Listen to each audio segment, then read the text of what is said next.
when we're talking about the stomach and the duodenum is that the esophagus and the stomach and the half of the duodenum-ish is supplied with blood by branches of the celiac trunk. So when we're talking about the blood supply to the stomach, those arteries are going to be derived from the celiac trunk. So we'll look at the celiac trunk in its branches. Now, as we go down the duodenum, where the bile duct enters the duodenum, that's the point at which we consider the foregut becomes midgut. So part of the duodenum is supplied with blood by arteries of the celiac trunk, so we'll follow those, and the rest of the duodenum is supplied with blood by branches of the superior mesenteric artery, but we'll see how those actually overlap, right? And that's important because that's where some of the arteries to the stomach come from. The arteries to the stomach come from the celiac trunk, but there's some over. You'll see as we go, right? First of all then, I reckon we should look at the arteries of the stomach, and then we'll look at where they've come from, at the duodenum on, talk about some clinical stuff, okay? So the stomach then, this is the esophagus coming into the stomach, this is the duodenum coming out of the stomach, this is the stomach. And the stomach has a lesser curvature and a greater curvature here, right? And on the lesser curvature, if I turn this around, so this is the posterior stomach, anterior stomach, if I tilt it like that, or there's an artery here.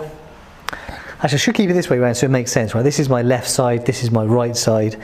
There is a left gastric artery here, and there's a right gastric artery here. So the left and right gastric arteries are supplying blood to the lesser curvature of the stomach, and they're running together. They're like a single blood vessel, right?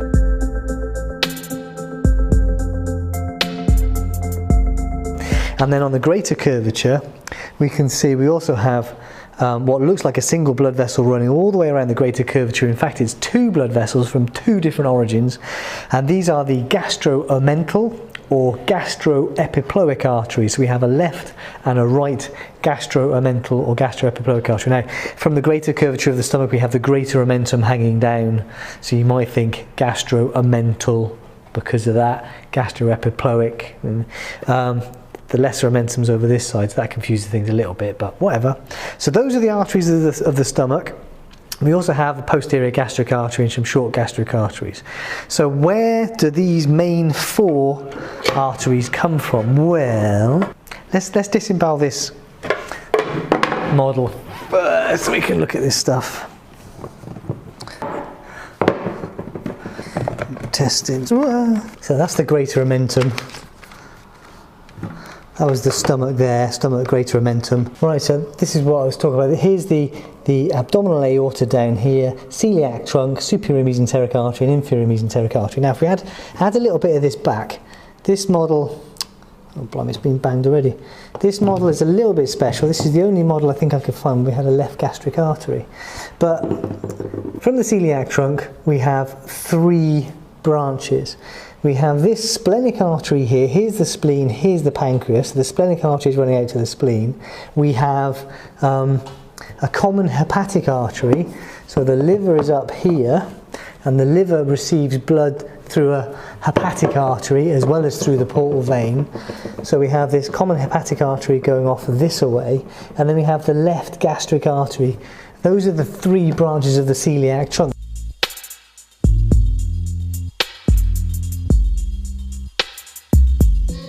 So if we put the stomach back here, like that, that left gastric artery is looping up here, and we can see it entering the stomach there and then running down into the lesser curvature of the stomach, all right? Now, the splenic artery, I've got another model. If we look at this one, right, pancreas, spleen, there's the duodenum coming around here, here's the pancreas, and there's the spleen. Now the splenic artery, can you see the splenic artery is running along, so this is the celiac trunk, there's the left gastric artery, there's the common hepatic artery going out this way, so that's the celiac trunk and its three branches. The splenic artery then is running along the length of the pancreas and running out to the spleen. Now the spleen is posterior to the stomach, so as the splenic artery runs, it gives off haven't got it on there or on here, but it gives off a posterior gastric artery that's going to wend its way around and supply the posterior wall of the stomach, right? So there's that posterior gastric artery. Now, as the splenic artery gets out towards the spleen, once it's almost at the spleen, it gives off a bunch of little short branches, and those little short branches are the short gastric arteries. So they're coming from here. If I stick the stomach back, yeah, so they're supplying this end of the stomach, kind of parts of the body in the fundus.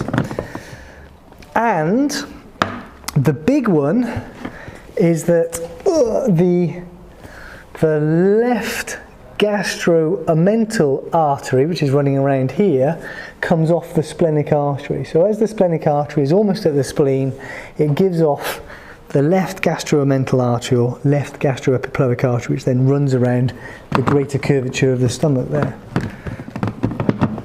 Okay, so that's where the left gastric artery comes from. That comes from the celiac trunk. Posterior and short gastric arteries come from the splenic artery. Left gastroamental artery also comes from the splenic artery. All right? Can you hear the rain pattering outside?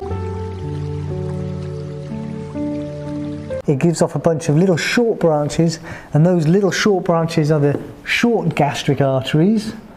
So they're coming from here. If I stick the stomach back, yeah, so they're supplying this end of the stomach, kind of parts of the body in the fundus. And the big one is that the left gastroamental artery, which is running around here, comes off the splenic artery. So as the splenic artery is almost at the spleen, it gives off the left gastroamental artery or left gastroepiploic artery, which then runs around the greater curvature of the stomach there. Okay, so that's where the left gastric artery comes from. That comes from the celiac trunk. Posterior and short gastric arteries come from the splenic artery. Left gastroamental artery also comes from the splenic artery. All right? Can you hear the rain pattering outside? It's been belting it down all day. And you hear students studying as well. Right, so that's one side. Now the other side's a bit harder to show, so put your imagination hat on. But this branch here, as I said, this is the common hepatic artery, so that's going to go up to the liver. It's going to become the hepatic artery proper and get to the liver and split two ways. We talked about the liver. So the liver receives blood from the GI tract through the portal vein, but that's blood that it's going to process, the stuff that it's going to, blood that it's going to do stuff with. The hepatic artery proper is supplying blood to the liver, you know, to sustain the liver. It's got oxygen and stuff in it, right? So that's, imagine that's going to go up here to the liver. Now, as it's on its way, it gives off a gastroduodenal branch. So you can guess where that goes to. It's going to go to the gastro and the duodenal. It's going to go to the stomach and the duodenum. So here's the duodenum here, here's the pancreas, and the stomach sits there. So the gastroduodenal artery is running, right, posterior to like that pyloric region of the stomach there, and around there is the duodenum. So that's gonna run down here. Now here it's being cut away, but on this model, see, I'm using multiple models. On this model, it's largely there. So we've got this gastroduodenal artery running around there. Now, what happens to the gastroduodenal artery? Well, the gastroduodenal artery is going to split into, I reckon this little knob here is the right gastroamental artery. So if we were to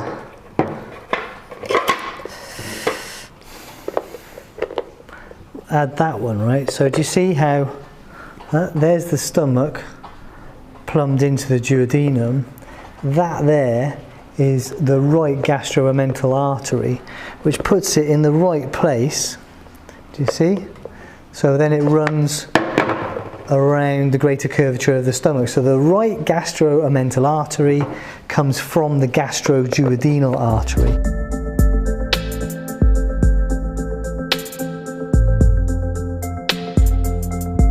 There's a bit more to it than that. This is the superior pancreatico-duodenal artery. One branch runs anterior to the pancreas and one branch runs posterior to the pancreas. So we have anterior superior pancreatico-duodenal artery and posterior superior pancreatico-duodenal artery. You might swap them around, it might be superior posterior and superior anterior. Whoa, what are words? Terribly confusing, but hopefully you get my point. Obviously, if there's a superior pancreatico-duodenal artery, there must be an inferior pancreatico-duodenal artery. And that's what we see here. So if this up here is the celiac trunk, then down here, this is the superior mesenteric artery, which is going to supply loads of branches to the small intestine, but it's also going to supply blood to the duodenum. So it sends this branch off around here. This is the inferior pancreatico-duodenal artery, and it's going to loop around and look at anastomoses. It meets, it is the same pretty much as the superior pancreatico-duodenal artery. But again, the inferior pancreatico-duodenal artery branches into anterior and posterior inferior pancreatico-duodenal arteries, which meet the anterior and posterior superior pancreatico-duodenal arteries, which means we have this anastomosis, this link between the celiac trunk and the superior mesenteric artery through these arches. Often people wonder, well, which way is the blood flowing?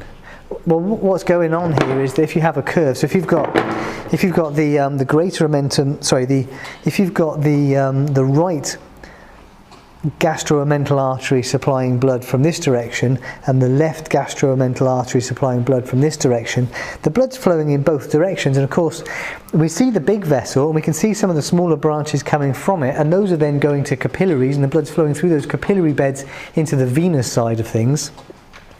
So the blood is flowing this way and through and across and out. So it's flowing in both directions. So there's one artery left, isn't there, of the main four we introduced at the beginning, the right gastric artery, which is running around the lesser curvature over here. Now, on this model, I can see it's coming from here, right? So the right gastric artery is from there. So what happens is that common hepatic artery gives off the gastroduodenal artery, which then gives off those other branches and does its thing, and the hepatic artery proper then continues on to the liver, and as it continues on to the liver, it then gives off the branch of the right gastric artery, so just up here, and also a supraduodenal artery. Look, the duodenum's there, so it gives off a supraduodenal artery as well. So the right gastric artery essentially comes off the hepatic artery proper, but it's still coming from a branch of the celiac trunk. So we've seen where the left gastric artery comes from, the right gastric artery, the left gastroomental artery, and the right gastroomental artery. There's a lot there, isn't there? One other point then, remember that remember that the lesser omentum runs between the lesser curvature of the stomach and the liver, right?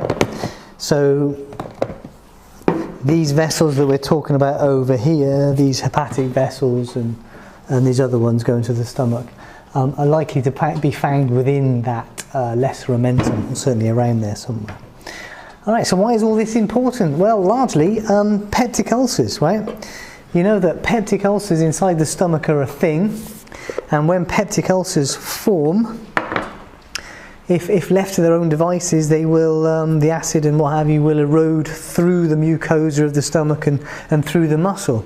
Now, where that happens is important, because if it happens next to one of these big blood vessels, then it's going to cause erosion of that blood vessel and massive bleeding, which is very, very dangerous.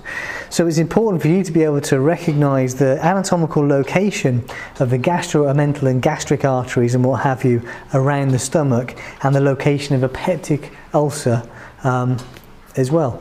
And peptic ulcers can also form, the duodenal ulcers, peptic stomach, but you can also get ulcers in the duodenum, which then cause the same sorts of issues and have the risk of eroding these other blood vessels as well. So it is worth studying